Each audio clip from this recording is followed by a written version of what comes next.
Welcome back, ladies and gentlemen, to the StarCraft 2 World Championship Series here in Montreal, Canada, as we are heating things up in day number 2, getting into our second match in just a few moments' time. Hello, hi out there on the world. I'm Nathanius, your host for this weekend, joined by Zombie Grub and Rotterdam, two of my best friends. Roddy. Really? Yeah. Hey, Marco. Well, I guess I just got the cold reality there, Kev. Zombie Grub doesn't like my Terran whining. One of my absolute best Terran friends, Nate. When I see missile turrets, I think of you.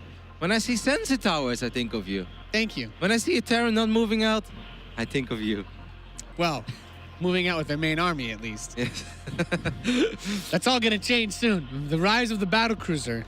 It begins today. I'm interested in hearing more about that because I actually know nothing. I'm completely in the dark. Obviously, I've seen that little clip on Twitter, but anyways, I think you're supposed to talk about... We're going to hear more about that tomorrow, by the way, yeah. For those of you that are curious about some potential changes, shaking things up here for StarCraft. But yeah, all right, we got PVZ coming up next. Roddy, I was asking you during the break, I'm like, is this guy that much of a cheeser? He's pretty dirty. I feel like if there's one European Protoss that I can compare ShaDoWn to, I would say Hellraiser. They both like to build a lot of cannons. They both like to build a lot of shield batteries outside of the Zerg base. Take the game from there. This doesn't mean, however, that ShaDoWn is the type of Protoss that will always cannon rush or has to do something weird. He's absolutely perfectly fine and capable of playing a normal straight-up game with Phoenixes, Stargates, Oracles. That's all there. But I'm expecting a couple of pretty gnarly builds here. And you've been bringing the passion to the casting desk so far, Zombie Grub. But how are you feeling about this match? I know you're a big fan of Scarlett.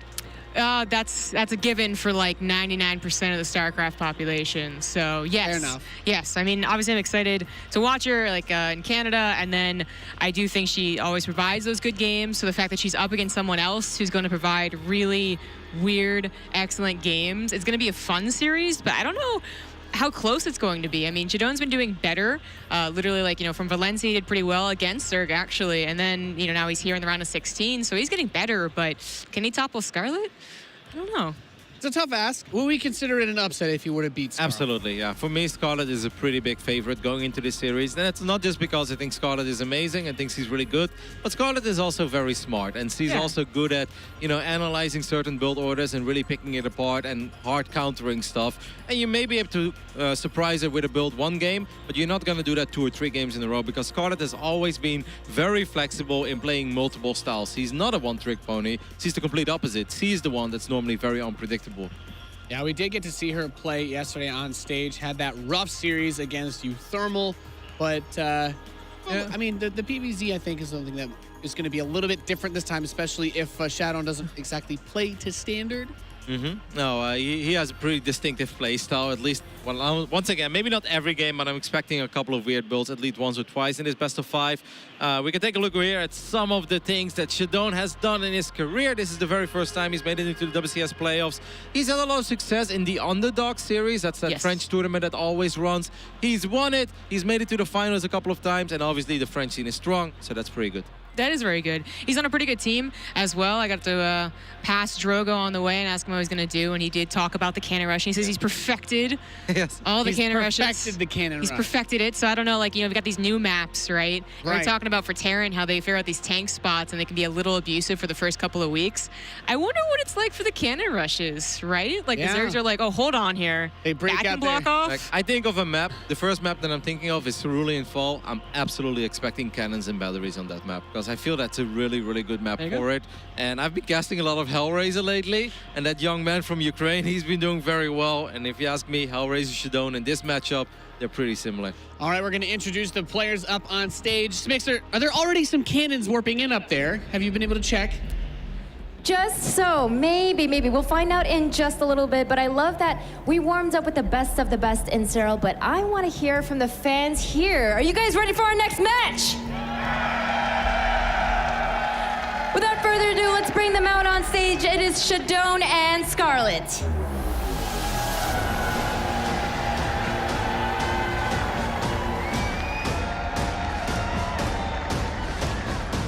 Nice PVZ to transition to as we get into our second round of 16 match. ShaDoWn literally carving out his best WCS performance as he wins in this tournament, doing extremely well. Scarlett, our Pyeongchang champion earlier in the year, has to get much further in this tournament if she wants to make it to the global finals. Yes, I feel like she has to get at least second, right? And then she has a shot. But first, obviously, that gets you in. So that's the ultimate goal. But, I mean, okay, say she beats ShaDoWn, stepping one little bit further here. She has to face Cyril again. And I did pin her as one of the people that was going to be able to defeat him. So there's that storyline to pay attention to. But got to be careful about ShaDoWn's cannon rushes, man. Like, I know that I think Bly was the guy that toppled him in Valencia. And Bly and Scarlett do talk a lot. You know, they've been the same team. So there might be some weakness there against those type of Zerg players. I'd still be very scared of a Protoss player like him who's doing better than he's ever done before. Yeah, that's the downside of playing PvZ like that, right? In that very weird way where you force out those weird games. ShaDoWn, in a nutshell, can beat Laser, but then lose against Bly, you know? Well, normally you would say, like, that's supposed to be the other way around, you know? You're supposed to maybe defeat Bly, but lose against Laser. But that's just what it is, right? These games are going to be weird. The openings are very important. You don't control when the Zerg player drops their pool or their hatch, but obviously, when you go for those certain weird builds, you're either going to get lucky or a little unlucky. Yeah, I think that's an interesting thing to consider. We talked about the success that Haas had, not only in this tournament, he's doing it again a little bit, but last tournament in WCS. Does ShaDoWn's style make his opponents susceptible to underestimating him? That's a very good question. It's actually a really hard one to ask because in general, maybe the European scene does like get Haas a little bit from him. I'm not sure. But they've actually, Scarlett and ShaDoWn have never played. There's never been really a reason for them to play. So I don't know if she would, I mean, she must have asked around and be like, what is he? You know, I think she knows a little bit. So I don't know. I think she'd be like up for the challenge. Be like, oh, a weirder player? Okay, cool. Yeah, I think in general, stylistically, this should be a good opponent for Scarlett. I think Scarlett much rather plays against a dangerous but weird opponent than against the complete opposite of a Protoss that just sits back, defends, and builds up those death ball armies. Because then we know games where Scarlett sometimes just runs army into the Protoss opponent. So should be a fun one, Nate. All right, thank you very much for your analysis. It's time for our next series. It's time for ShaDoWn versus Scarlett. Let's go. Protoss versus Zerg, France versus Canada here. It's going to be a great match to kick off the day here. The second match of the day, Iron Pig with me is in control, and we have a great match for you guys coming right up. Cannons, Dark Templar, round of 16. These are some of the things that get me out of bed in the morning and at night. Pig, but in this case, will be the morning. The top right-hand side from France, it's the dark horse of the tournament, ShaDoWn.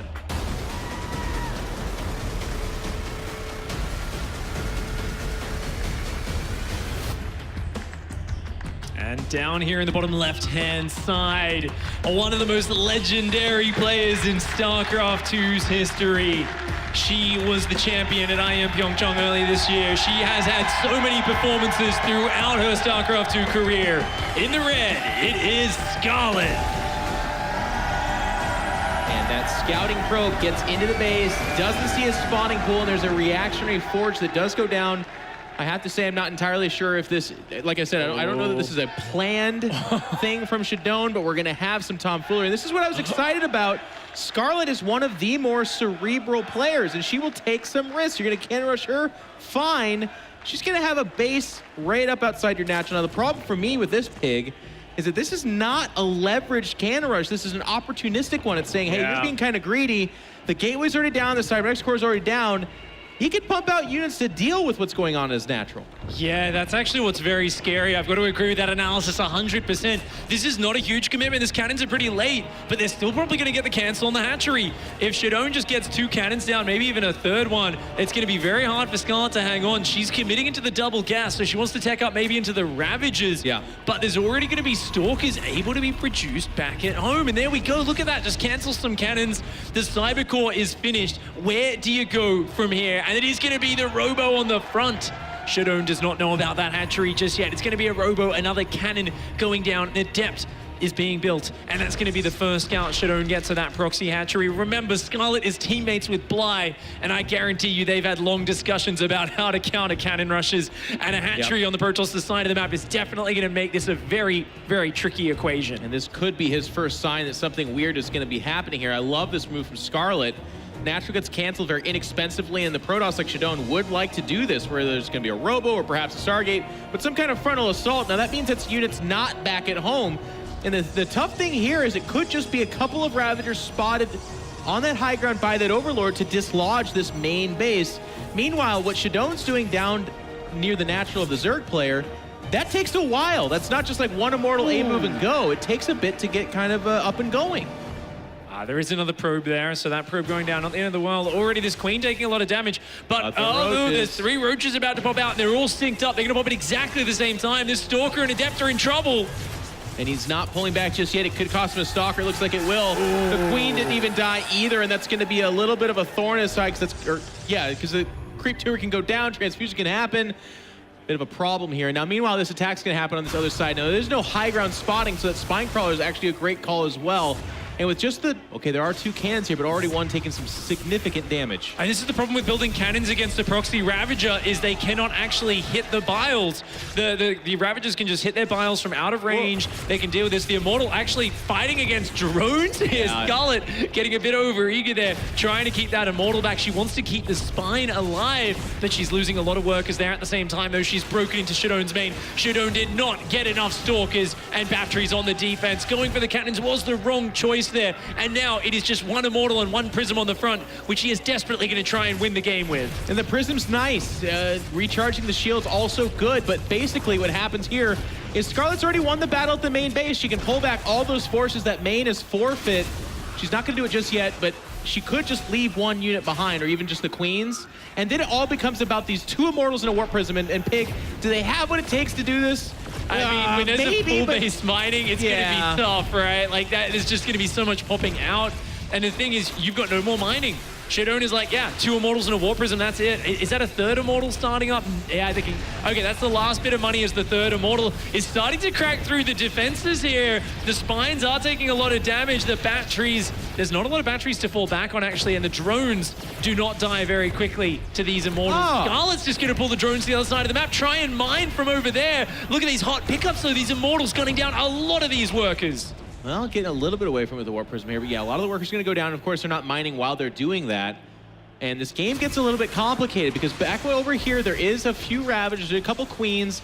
And I think the Queens are going to be the all-stars here for me, because if that Warp Prism goes down, this game is over immediately. The 2 Immortals by themselves, very powerful, but they need that Warp Prism for this micro. Oh.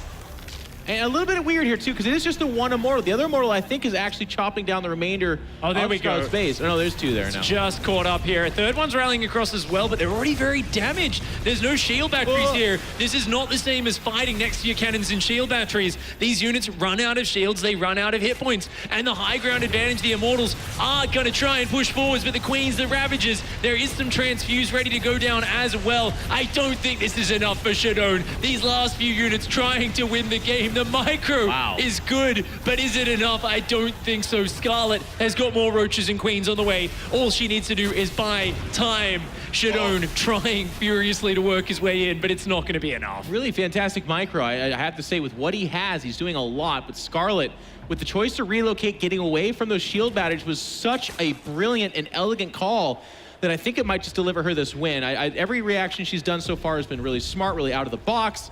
And she is on her way. Now the micro's gonna come in here again. The 3 Immortals trying to do what they can. Ooh, 1 Immortal does go down there. A couple of Ravagers did go down before that, which was very nice, but ShaDoWn there now loses 33% of the firepower, and just look at those hit points. Look at those those Immortals. They are so bruised. 1 volley and they're gonna go down, and ShaDoWn feels the urgency, knows he needs to try to finish it right now, doesn't get it, and Scarlett counters the cannon rush with the proxy hatchery. A very fun way to start off the series. And I'll tell you what, at first glance, we talked a little bit about this, but the proxy hatchery by itself looked to be more of just kind of a like, hey, look at this kind of thing, you're not going to expand. I get that, but to see it actually develop, she was doing that chess grandmaster thing where they're thinking 3 moves in advance. It's not just the proxy hatch, it's that he's probably going to proxy a lot of the tech. He's going to be very aggressive behind the cannon rush. And if he does do that, the proxy hatch becomes checkmate. It's over. Like, I'm over there, you're away from the shield batteries, I kill your main. All of that came together. Scarlett with such a nice first win. Yeah, you know, the late scout, I think, on the proxy hatch is somewhat pivotal there, because you said beforehand you actually liked the position for ShaDoWn. And I agree, if that Robo went down at home, it was just one cannon there to cancel Hatch. He's like, hey, yeah, Hatch cancel. Let's play like an almost normal game from here, except guess what? One base Zerg for the Protoss who's building Stalkers and Immortals. That's crazy good. Not just that, but I think even if you commit to the Robo on the other side, if you build some Stalkers, some shield batteries, I mean, the Adepts did very little, and the Cannons did very little, but if you've got even 2 or 3 Stalkers with shield batteries microing up and down that ramp, I don't see Ravagers breaking their way in as easily, so... That's what I like about so much Pig. Like, this is something that you can't necessarily emulate on the ladder and just be like, well, this is the move I'll do, because you'll face a player that's like, no, I did make the Robo back at home, or I'm just defending back at home, because all I wanted was cancel your natural or win there. But specifically against ShaDoWn, specifically probably, and I liked a little bit of the analysis we got over there too, or from you, where Bly is her teammate. This is some of the cheeky stuff that they kind of have to deal with. I love that they were thinking, they were playing 17-dimensional chess. Like they were thinking so far in advance and just outside the box that it was specifically for what ShaDoWn was going to do that hatch was made for, not what he literally was doing in the time. Very smart play. Absolutely, we are going to be launching into that next map. I can hear that countdown timer. And of course, the excitement starts to get going. It's a best of 5. First 1 to 3 wins will go through to the top 8, the quarterfinals. Scarlett, of course, needs a very high finishing here in WCS Montreal if she wants to be going through to BlizzCon. She went into the event at rank 15th in the standings. Of course, you need to be top 8 to get through. There's still 2 spots open for players to snatch up. It's very important she goes through the stage. Probably, I mean, it's got to be a deep, deep run. She's got to get past this guy here first. As we enter into map number 2, with Scarlett leading 1-0. And in the bottom right-hand side from France, it's our blue Protoss, ShaDoWn.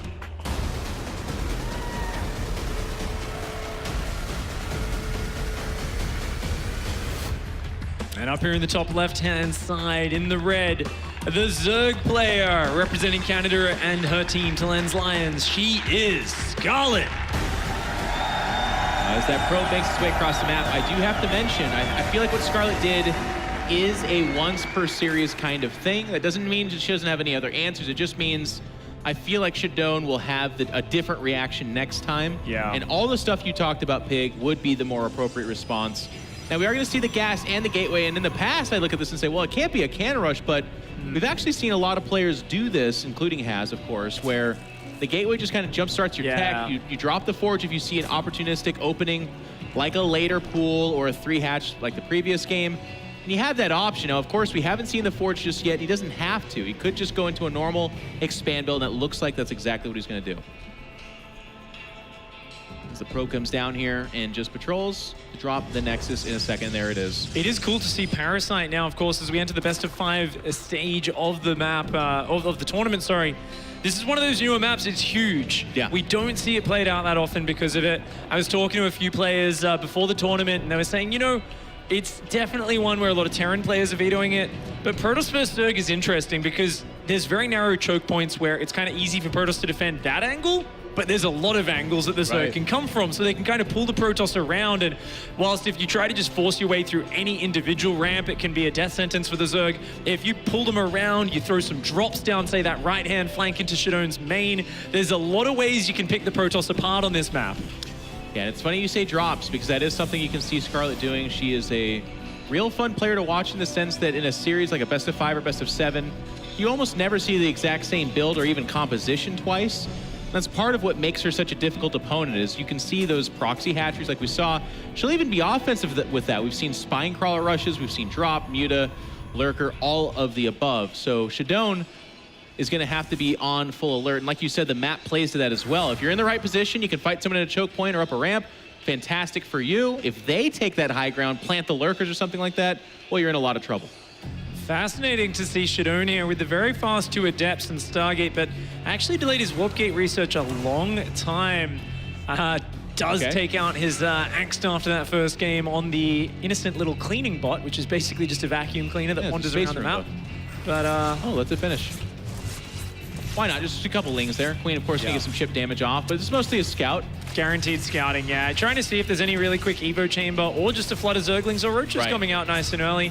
And of course, that makes you feel a lot safer as the Protoss player once you've done the full loop there.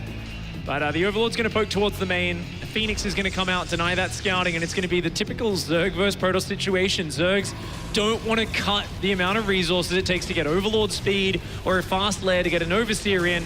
Protoss players don't like Zerg players seeing what they're doing, so it's very common to go Phoenix Oracle, but what happens next is the big question mark, and that's where we see Zerg players being very active with their Zerglings, trying to identify that. Those Adepts make it back to the wall, but one of them, already very low from that loop through the main, does go down. Yeah, minor mistake. It's kind of like the Reaper in the TVZ matchup where it's like, you don't want to lose it because, of course, it can contribute and scout, but if it does, it's not the end of the world. Still a good pickoff for Scarlett. Now, behind this, we do see the Twilight Council, which is interesting. A lot of times you'll see a second Stargate that's been very common in the meta right now, or perhaps even a Robo and go into that Archon drop. But with the Twilight Council, especially at this time, if we don't see a Robo in the next few seconds, which with the double gas we very well could. Yeah. In fact, I think we will. Yeah, there it is. Okay. It is going to be Archon drop, it looks like.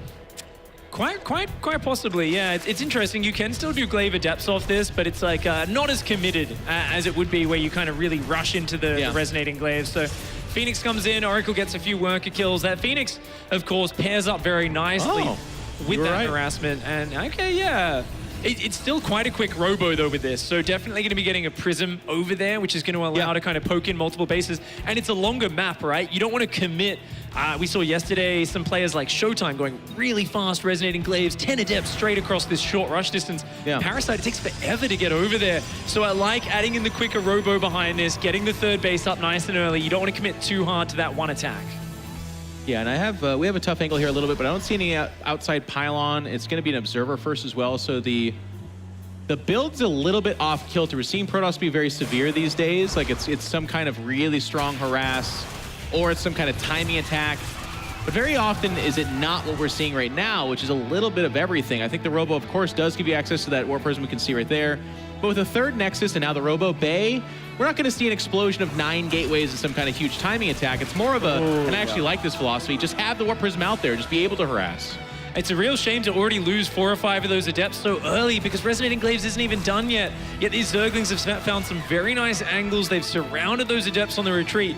And that just almost completely mitigates the purpose of the Glaives upgrade in the first place. We see ShaDoWn, he's committing to even more Adepts now. But realistically, the wind has already been taken out of this pressure. Scarlett's got some Roaches out behind this. She's going into Hydras, a very healthy work account in a 4th base. I very much like Scarlett's position. And I think the Overlord spots those Adepts. Indeed, it does right there. I believe, oh, that's an Oracle, actually. Never mind me. But there we go. It is spotted now. There's already plenty of Roaches out. These Adepts are going to struggle to do any drone damage. Wow, it's actually Colossus behind this. I was actually fully expecting Disruptor. It's been 2 Robo Colossus. Now, what I kind of like about the Adepts is that's a fairly common thing to see. It's like, okay, you're trying something out here.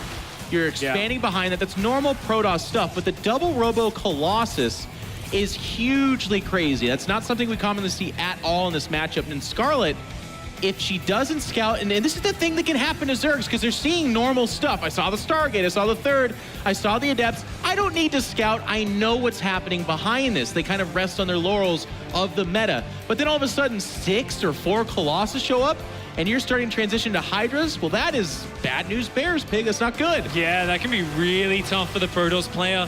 We have recently, though, seen this very fast Hive transition kind of coming into the meta. So there is a quick infestation, but it looks like Scarlett might be heading down that path. And if you've already got a Hive up, Vipers or potentially some sort of Broodlord transition can still be very good. And we haven't seen a Lurkiden just yet either. Oh, that War Prism. Oh, no. Oh, no. That War Prism, I can't watch. So unattended there for quite a while. Is going to drop those Adepts off. Now, Pig, you bring up a really great point. I want to touch on this. Those are Drop Lords, though, by the way. They get, and I love that. It's going to get spotted. Part of the reason you don't see the Colossus tech as much is because Zergs, like you said, are just going towards a faster Hive, or they just naturally have an okay reaction to it. Yeah. It doesn't have what happened in HOTS where it was like, oh no, Colossus? I wasn't ready for that, I'm dead. So, ShaDoWn's got to hit a really poignant timing attack, and you'll notice he's not taking a 4th behind this. I'd be very surprised if he did. He's hiding the Colossus. He needs a gateway explosion, and he's got to go. He needs to hit that timing attack. Otherwise, Vipers, Corruptors, Lurkers, these are the things that shut down this kind of attack.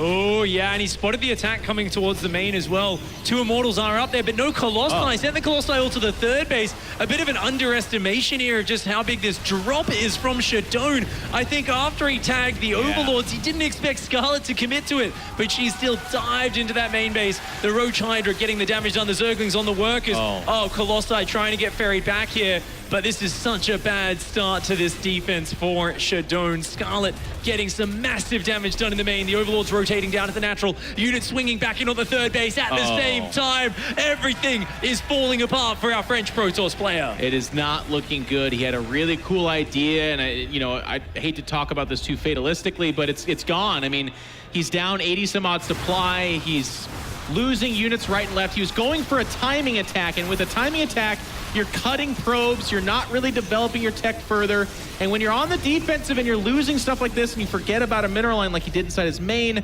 all that damage means the effectiveness of your timing attack is diminished completely. And Scarlett, by the way, scouts out what's coming while being aggressive. It could not look better for her. Yeah, and even transitioning into some swarm hosts here.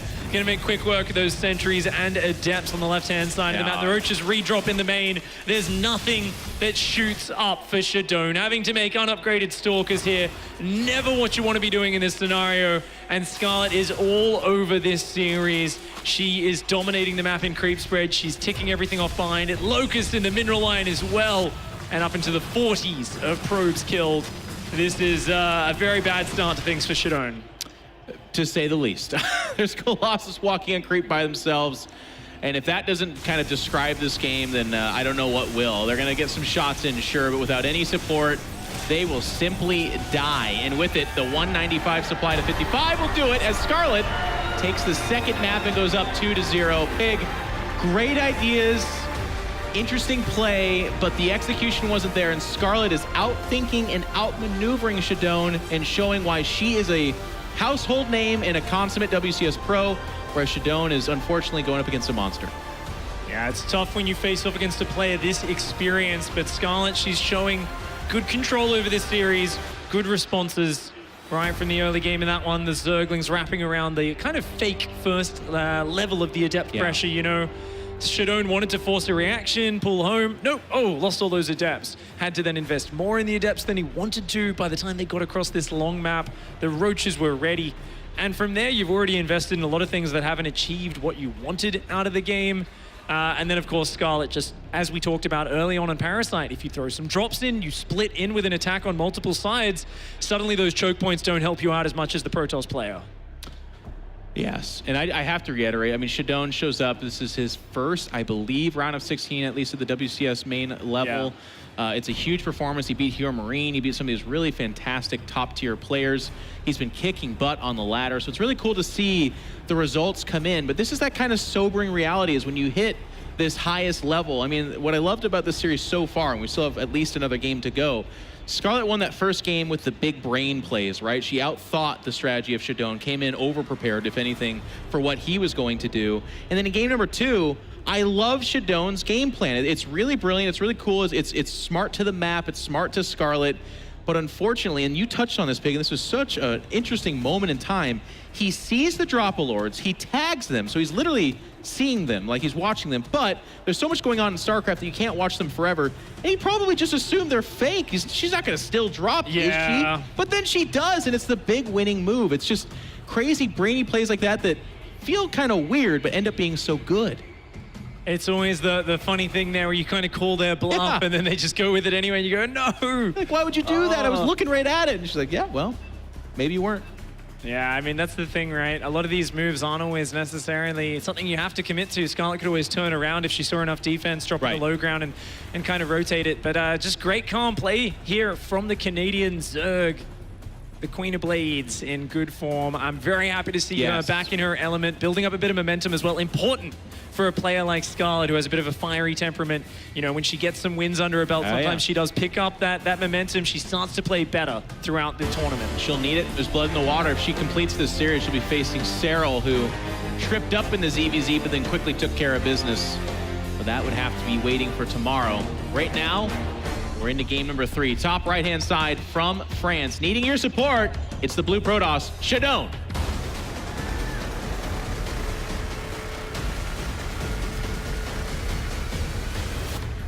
And facing off against him in the bottom left-hand side of this map, the red Zerg player. Give it up for Scarlett.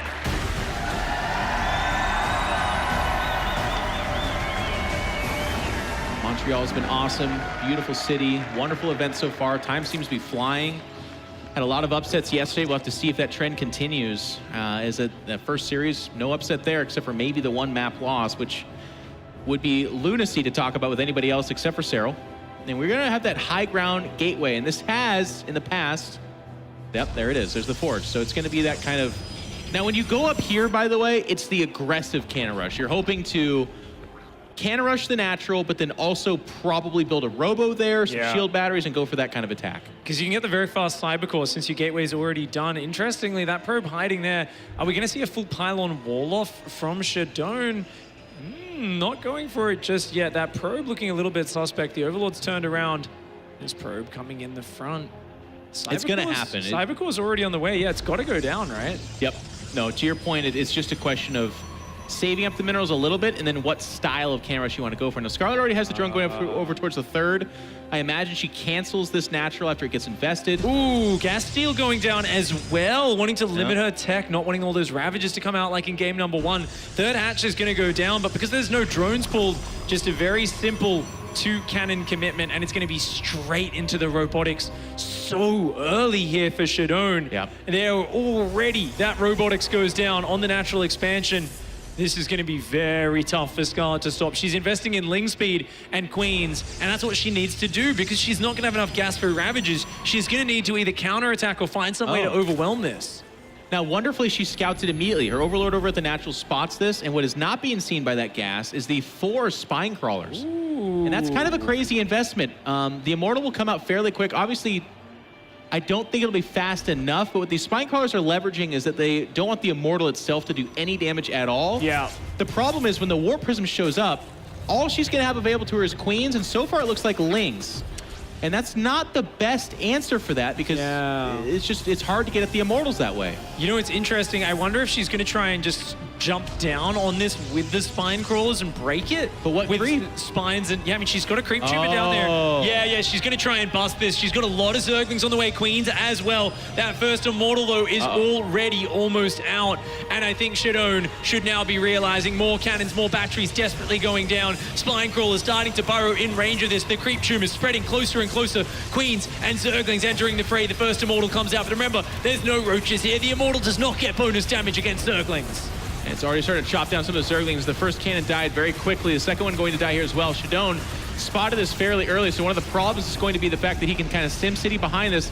That one cannon out of reach of a lot of this. The Zerglings going for the surrounding. You grab the Immortal. Can they hold on to it for long enough? The shield battery recharging it for this whole time. Yeah, that probe even adding in there as well. The shield batteries are out of energy. There's not many Zerglings left. That Immortal pulling back into the choke point. The Queen's just barely out of range. The Queen with the high energy taking a lot of cannon shots, but it manages to pull back the spines. Getting closer and closer to the action. 2 Immortals now out. As one spine crawler goes down, ShaDoWn gets the snipe on it, but his buildings are falling. There's still more spines and more Zerglings joining the fight for Scarlett. One shield battery about to die as well. More being built behind this, but just now finishing up. The Warp Prism is going to be the final boss in this situation. If that can pop out, the tides will turn, and Scarlett very likely could even just tap out with how powerful it is, but they're going to try to get on top of the Immortals again. They're going to wedge themselves back in the spot. It's just a one pylon powering that whole corner. If it can die, this whole thing could shut down immediately. There's no tasteless here. That's just an Arthos's pylon. It goes down. 1 second for popping out. Oh, the shield batteries and cannons are made useless. The Prism can't get out. The Immortals are trapped, trying to barely escape. The shield battery keeping that Immortal alive for just a few more valuable seconds. You gotta be kidding me. Another pylon trying to rebuild. These Immortals just will not go down, living up to their namesake. The spine crawler is trying to depower this, but these Immortals coming forward. The spines are starting to fall. Can ShaDoWn hold on? The Prism is out, and the Immortals are managed to be ferried to safety. The spines are gonna fall. He's gonna hold on. He is absolutely holding on. Each shield battery finished just in the nick of time to get that Immortal, the shields that it needed. All the spine crawlers are gone. And behind this whole thing, Scarlett's actually down 2 workers, keep in mind. And that was the main thrust of the attack. She's not developing any tech behind this. It's just more Queens and Lings. ShaDoWn knowing that the only thing that could really threaten him is a counterattack is building a cannon back at home.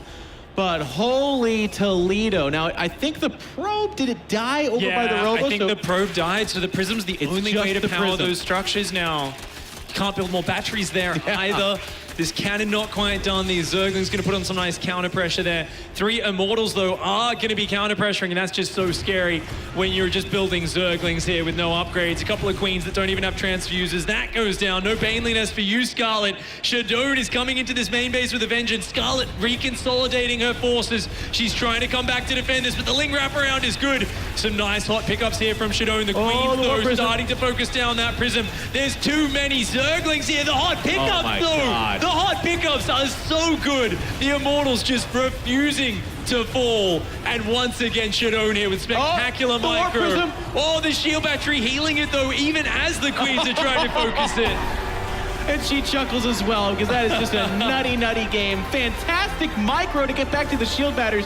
If ShaDoWn sticks around for 2 seconds longer and is like, you know what, maybe I can fight this out, the Warp Prism goes down, the Immortals get surrounded, this game is absolutely over. And that game came down to a couple of those split-second choices several times, and ShaDoWn made the right call each time.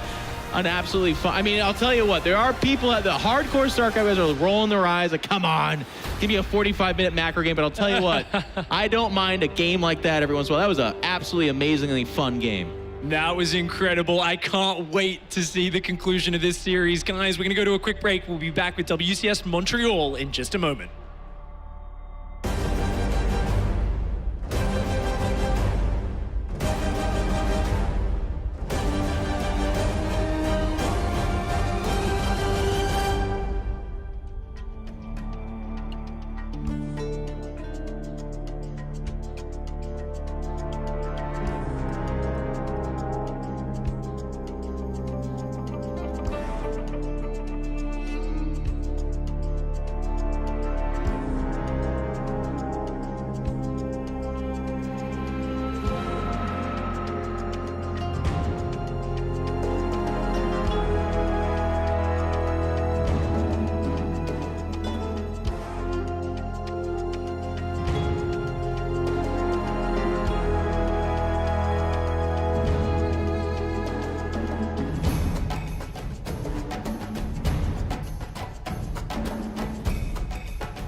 And we're back with WCS Montreal.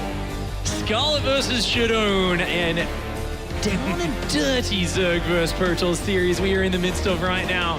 This young man over here, we thought he was going to go down 3-0 for a moment, but he fights back. His incredible cannon rush, a Prism Immortal Micro coming out there, and he does snatch one map back. But Scarlett's still just one map away from finishing the series. And she's got to be a little bit upset. There was, again, just so many moments in that last game where really she just could have absolutely won. And we don't get to talk about ShaDoWn except for the fact that he got 3-0'd and Scarlett just simply outplayed him. But in that last game, he's able to pull out the miracle. And that's him. In the lower right-hand side, the blue Protoss, it's ShaDoWn.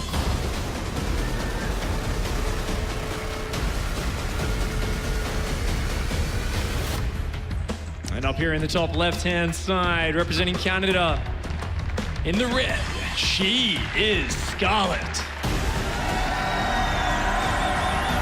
Once again, Pig, we see the high ground gateway, the gas, and everything in me says, ShaDoWn says, you know what? That last game worked out pretty darn okay. Maybe I try it again. Yeah, it definitely did work out very well in that last one. Of course, the gas deal changed up Scarlett's response. She was still very close to breaking it with the Spine Crawler Zergling bust. I really wonder if Scarlett's just going to kind of commit to stopping it getting up in the first place, but she's going pool first this time around, gas pool in fact. Yeah. So she's going to be super prepared with early Zerglings to stop any sort of cannons. But I think ShaDoWn is committed with that Forge already being down, and indeed, there we go. Yeah, going to put down that pylon back there. Going to come in with a second probe and wall off with a cannon there. And drone pool not even coming down. Are we going to see a second gas and Ravages? I think that might just be the call from Scarlett. So he's going to try to lock into cannon. Scarlett sees it. It's going to block that spot with the 2 probes, so the drone will die. Ooh, yeah. And with the DPS of just a couple of Zerglings, it's not going to be enough. He can seal this in. And then it becomes, yeah, I can go ahead and cannon your natural again, but more importantly, I can start building my robo and stuff. Yeah, these Zerglings just going to try and cancel like 1 or 2 of the cannons, slow it down a little bit, force another shield battery to go down, but realistically, you haven't really done much to delay this push as Scarlett. Now, you've still got your natural production to work with. And yeah, 1 gas because it's mining so early. Usually enough with this because you're putting so much minerals into the batteries and cannons, but has Scarlett got her second gas up? She does, right? She's just starting it now. Okay, cool. Also, no drone out on the map, right? So once this cannon wall comes in, there is no stopping it. You are not getting out and expanding elsewhere. This will be it. So I actually, we're way, we're not that far in, but I really like this for ShaDoWn. I think this is starting to shape up nicely for him. Yeah, looking at this, I'm trying to formulate what Scarlett's plan is in my head, and I'm not really sure if there is a concrete plan other than just make Ravages and try to bust out. And my experience tells me that very rarely works out, not when there's this sort of setup. You can notice how the cannons and batteries are spaced, so a Corrosive Bile will not be able to land on 2 structures at once. The first Immortal is already out. And if you give me a choice of 1 Immortal with a few shield batteries backing it up or a few Ravages, I will pick the Immortal every time in control. I would have to agree with that. Now, the first shield barrier is getting fairly low, but it's just not that big of a target. You can remake them. They're fairly cheap. They come with full energy. It's just not a great spot to be in, and already they are low. So there's the first transfusion, but that's just going to buy a little bit of time. Second Immortal is queued up and ready to go, getting Chrono Boosted out here. And this Immortal is starting to pack the wall up. Now, behind this, as Pig pointed out, there is no huge swell of Lings. I don't even think there's speed upgraded. It's just going to be the Ravagers and whatever else she can get going. I think you've kind of got to give up the hatchery here as Scarlett. You can't keep hemorrhaging hit points on these Ravages because that isn't a non-renewable resource. Yeah, you've got some transfuses coming up on the Queens. We've got more Queens coming out. But without the Ling speed to buffer, every hit point that goes down in these Ravages is huge. And Scarlett is not able to trade with this the way she would like. These Immortals are up front. They're strong. The Prism is halfway done. And this is just a clinical build so far by ShaDoWn. Very much the way he wanted this to go. Despite the pull first, the Zerglings were not able to slow this. Scarlett's going to come forward and try to bust a little bit, but a Ravager gets focused down, and a Ravager for a cannon. Not a terrible trade for Scarlett, but her hatchery has fallen.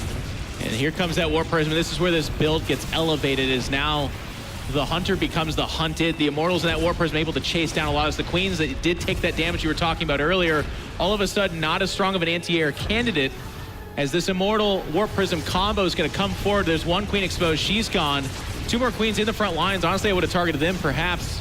He's going to go ahead and kite backwards now with that hot pickup, get back to the Warp Prism, or excuse me, the shield batteries, and power up over there. Yeah, these Immortals just doing so much damage here. The Queens and Ravagers just do not have the ability to force connections on these Immortals. The micro from ShaDoWn is too good. He's just picking up and dodging the Biles. The Immortals are focus firing very well. You'll notice he's even dodging the projectiles of the Ravagers' attack. And a very nice victory there. ShaDoWn knew how to play that scenario perfectly. The pull first did not phase him one bit. Pig, I think you hit the nail on the head. In that first game of this series, I thought it was Scarlett that had this amazing, very brainy response to what was coming. But this time around, you could tell it was ShaDoWn that was the one that was seeing several stages ahead, and it was Scarlett that was just not seeing that. She's like, with the early pull, there's no way he can still get these cannons going. It's got to be something different, but by being able to tuck it into that corner and just remove enough surface area for the Lings to do enough damage, the siege was on, and Scarlett was just kind of already committed to her response, and it just was too inadequate. Yeah, the Ravagers unable to break through that bust.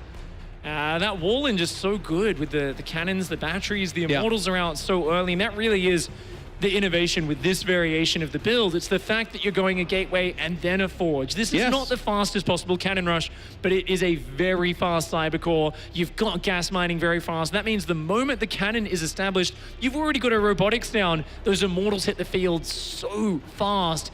And it's almost like the cannons aren't even there to kill the hatcheries. They're just there to make sure you get your Immortals out on their side of the map. Yep, that's exactly right. And as fast as they come, as you just pointed out too, is the big problem, because you're initially worried about the cannons. You're like, if I can stop the cannons, then the Immortals never come. But then when they do get that established, you're already committed to that first response, and it's not good enough for what's to come. Now we're at 2-2 in this best of 5. That means we're going to one final map, and I have to say, if ShaDoWn completes the upset, this will be one of the bigger ones I've seen in a while. Scarlett in good form. We don't make any excuses for her right now. She's had a fantastic tournament in Montreal so far. Really destroying some top-level opponents. But here against ShaDoWn, the latter hero gone pro, it'd be pretty amazing for this young Frenchman to show up in front of this audience, beat Scarlett, and advance to face Cyril. I'd 100% love to see a drone scout from Scarlett, and I 100% know it's not going to happen because Zerg pro players don't drone scout against Protoss. They don't. It costs too much. It's like 7 minerals or something. Yeah, it just never happens, man. Well, we're going to have to see what she's got in store, what both players have prepared, of course. Neither one's sure what the other one's going to bring out here in game number 5. All right. Ladies and gentlemen, this is just the second match of the day. We have 6 more to go. Lots of StarCraft coming your way, but we're starting off with a really, really fun one in this top right-hand corner. I'm getting all over myself. It's the blue Protoss, ShaDoWn.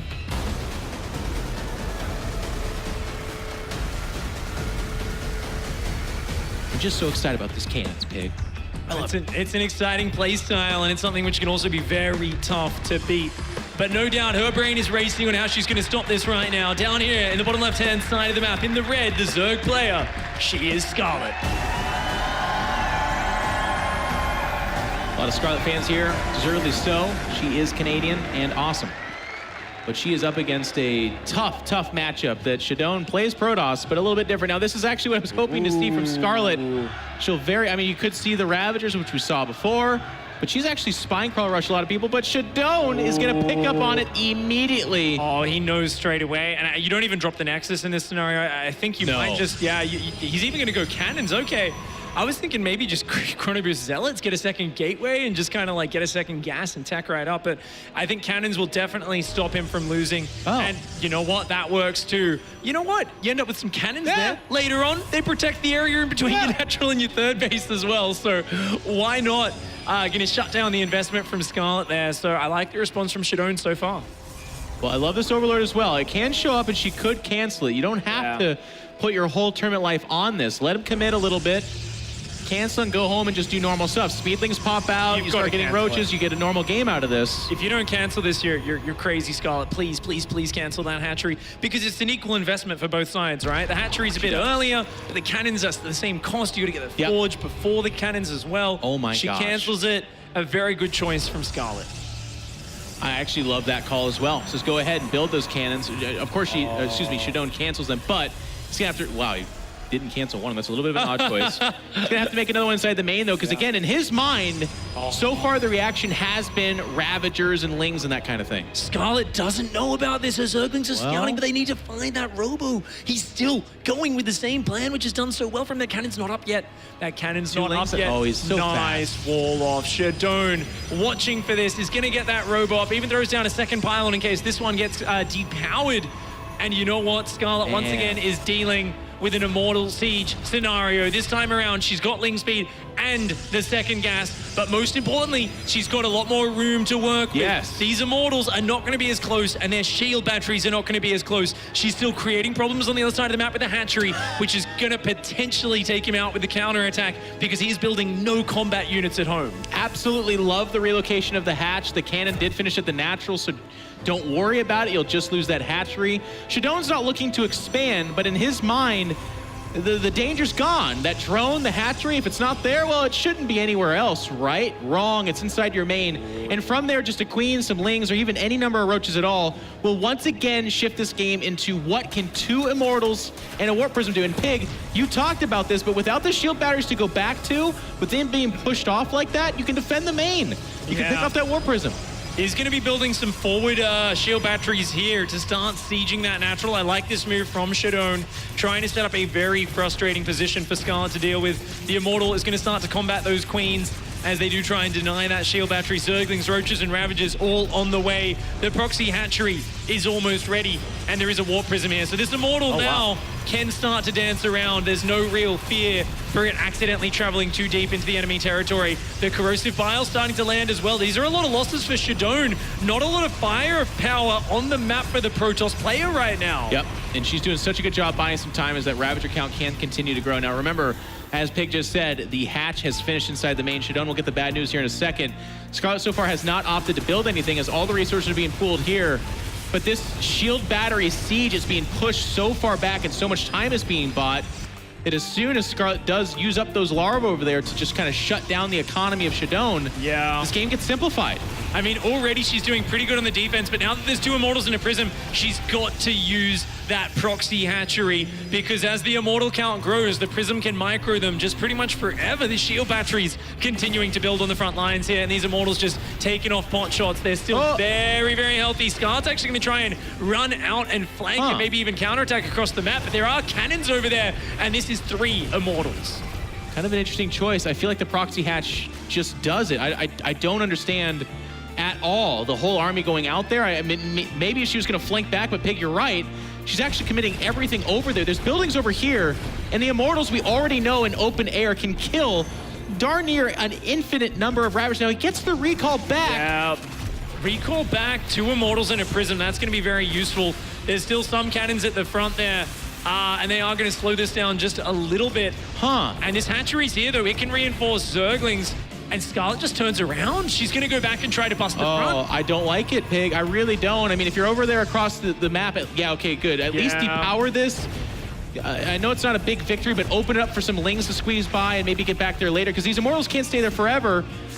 Yeah, this is a really tough position. She's going to take the cannon down, and she is going to push into that main base. It's just 2 Immortals and a Prism. She's got to get in that mineral line, and she's got to get in there now. She's going to push forwards. At the same time, she's rallying straight across the map. ShaDoWn needs to be intercepting those reinforcements, but he's not right now. He's only now moved into the center of the map. At the same time, the Lings just going to chase off those Immortals. Yes, the Immortals can wear this down eventually, but guess what? All of your economy is going to be gone by then. 2 Immortals almost get sandwiched between those Broodlings and the Lings themselves. The main base is going to be gone. Any defense here is now pointless, as this is just completely forfeit. Scarlett has made this game all about the offense on the other side of the map. There's no money for a Nexus. There is nothing to be made. Now, what's also important here is that there's no more shield batteries to be made. Anything that's lost is gone. That's the single use of that.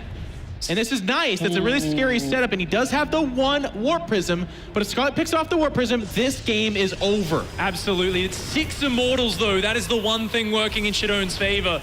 6 Immortals and a Warp Prism and a lot of dreams. That's all he's got to hope on here. ShaDoWn is going to try and finish this game off with these 6 Immortals. He has no income.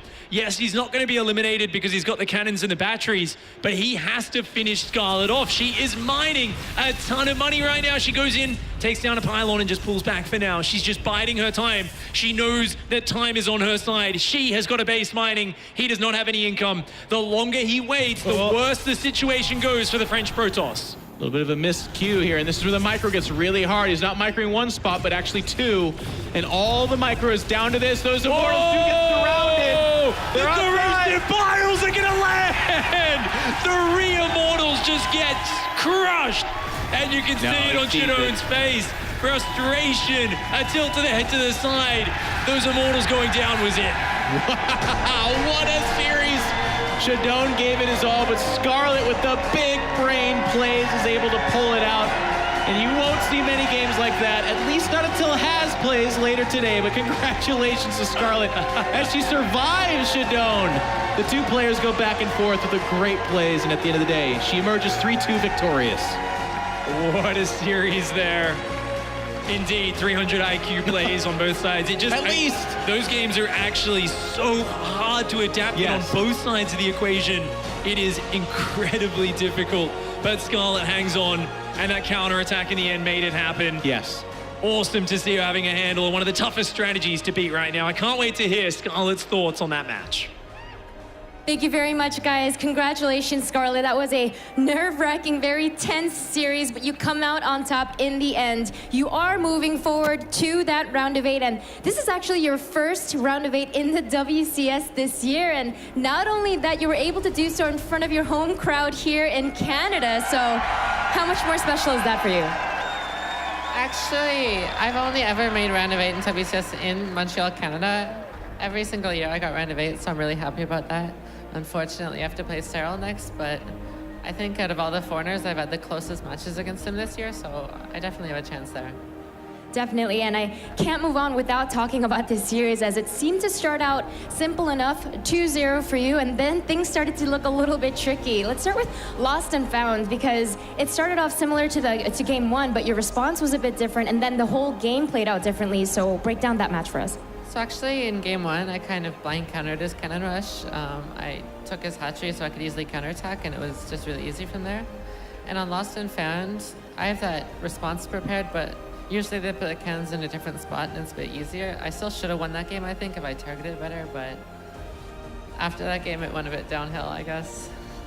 And then I need to bring up Blue Shift as well, because that was the final map, and that was the make or break point between you or him moving on, and it was really, really tense at times. At what point did you realize, okay, I have it, I'm moving on? I thought I got a good chance when I went and killed all his economy. Actually, I got a hatchery up in his base, but I kind of forgot about it when I was defending. So I think it would have been a lot easier if I made Lings there early, because he would have had to recall it or something.